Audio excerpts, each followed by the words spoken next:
और आप विधानसभा में आपका एक भाषण भी था, आपने कहा था कि अगर औरंगज़ेब का महिमा मंडल कर रहे हैं वो जो लोग नागपुर में जो कर रहे हैं उनको यूपी आना चाहिए, हम उनका इलाज कर देंगे। हाँ, तो इलाज कैसे करेंगे आप? उपचार तो देखिए, किसी भी बीमारी का उपचार के अलग अलग केंद्र होते हैं। तो यूपी ऐसे लोगों को बहुत अच्छा उपचार देता है। उनकी जैसी डिमांड होगी उस प्रकार का उपचार दे देंगे। महाराज, आपके राज्य में क्या मुसलमान सुरक्षित है?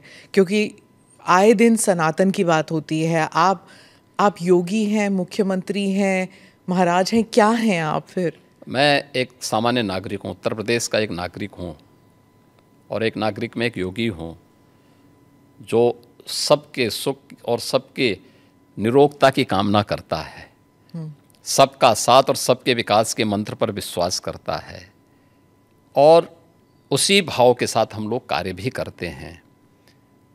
आप मुझे बताइए, दुनिया की सबसे प्राचीनतम धर्म और संस्कृति है सनातन धर्म। उसके नाम से ही आप अंदाज़ा लगा सकते हैं। दुनिया की कोई जाति, मत और मजहब नहीं है जिसको उसकी विपत्ति के समय सनातन धर्मावलंबियों ने शरण न दी हो, उसके संरक्षण के लिए उसको हर प्रकार से फलने फूलने के लिए अवसर न प्रदान किया हो। लेकिन बदले में उसे मिला क्या? बदले में मिला क्या? और दुनिया के अंदर कोई उदाहरण नहीं, कोई उदाहरण नहीं कि कहीं भी हिंदू राजाओं ने दुनिया के अंदर कहीं भी अपने बल पर, अपने वैभव के दंभ से किसी पर आधिपत्य स्थापित किया हो, कहीं नहीं है।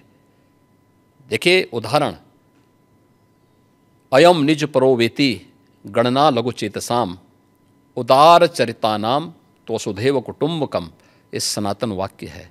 दुनिया के अंदर कोई बोलता है? दुनिया के अंदर किसी ने इसका आचरण किया? कोई नहीं किया। सब तो हड़पना चाहते हैं। यानी यह अपना है, यह पराया है, भेदभाव छोटी संकुचित बुद्धि के लोग करते हैं। उदार चरित्र के लोगों के लिए तो पूरी दुनिया ही एक परिवार है। इस भाव के साथ सनातन धर्मावलंबी ने हमेशा काम किया है, और आज भी उदाहरण देखने को मिल सकता है कि 100 हिंदू परिवारों के बीच में, 100 हिंदू परिवारों के बीच में एक मुस्लिम परिवार सबसे सुरक्षित रहता है। उसको इसके पर्व और त्योहारों को, उसको अपने सभी मजहबी कर्मों को करने के लिए, या जिस मत और मजहब या संप्रदाय या सेक्ट का अनुयायी होगा उसको उस परंपरा के अनुसार अपने सारे धार्मिक मान्यताओं या उपासना विधि को पूरी स्वतंत्रता होती है। लेकिन मैं कहता हूँ 100 परिवारों के बीच में, एक हिंदू की बात तो दूर करिए, 100 मुस्लिम परिवारों के बीच में 50 हिंदू सुरक्षित रह सकता है क्या? नहीं रह सकता। अब बांग्लादेश आपके सामने उदाहरण है, इससे पहले पाकिस्तान उदाहरण था, अफगानिस्तान में क्या हुआ था।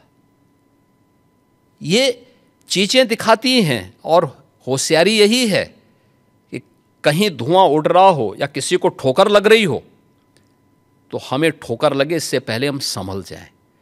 तो वही संभलने के लिए बोला जाता है। हम तो सबके बीच सबको समान भाव से देख रहे हैं। उत्तर प्रदेश में मुसलमान सबसे ज़्यादा सुरक्षित है, सबसे ज़्यादा सुरक्षित है। अगर हिंदू सुरक्षित है तो वह भी सुरक्षित है। अगर दंगे यहाँ यूपी में होते थे जो 2017 के पहले, अगर हिंदू की दुकान जलती थी तो मुसलमान की भी जलती थी, हिंदू का घर जलता था तो मुसलमान की भी जलती थी। और 17 के बाद से दंगे बंद हुए। अगर हिंदू सुरक्षित है तो मुसलमान भी सुरक्षित है। और दूसरा जो मैंने कहा कि इतिहास में कोई उदाहरण नहीं बता सकता कि अपने बल से, अपने वैभव से किसी हिंदू राजा ने किसी देश पर जबरन कब्जा किया हो, कभी नहीं। इतिहास इसका उदाहरण है, आप उठा के देख सकते हैं। भगवान राम लंका में गए और लंका में रावण पर विजय प्राप्त करके लक्ष्मण को वहाँ के वैभव को देख के थोड़ा मोहित हुए। भगवान राम ने कहा, नहीं लक्ष्मण, उन्होंने उनको एक ही बात कही, और मुझे लगता है कि आज की पीढ़ी के लिए बहुत प्रेरणादायी है जो उन्होंने उस समय कही थी। लक्ष्मण जी को जो प्रेरणा, जो निर्देश भगवान राम दे रहे हैं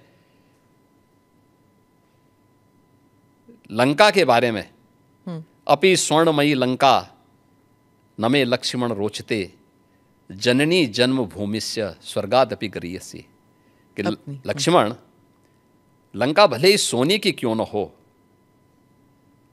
लेकिन याद रखना ये मुझे रुचिकर नहीं लगती, मेरी रुचि का नहीं है। मेरा काम था माता सीता को दुरात्मा रावण से मुक्त करना, वो मैंने कर लिया है। अब हमें यहाँ से निकलना है, क्योंकि जिस माँ ने जन्म दिया है और जहाँ हमने जन्म लिया है उससे बढ़कर के दूसरा कोई भी, स्वर्ग से बढ़कर के उपभोग दूसरा हो ही नहीं सकता, इससे बढ़कर के उपभोग हो ही नहीं सकता है, चाहे वो स्वर्ग ही क्यों ना हो। और इसलिए हम यहाँ नहीं करेंगे। ये उदाहरण मैं इसलिए दे रहा हूँ जिसलिए जो सनातन धर्म पर प्रहार करते हैं उनकी आंखें खुलें, वो देखें। उदाहरण हमारे सामने पर्याप्त हैं और ऐसे अनेक उदाहरण आपको समय समय पर मिलेंगे।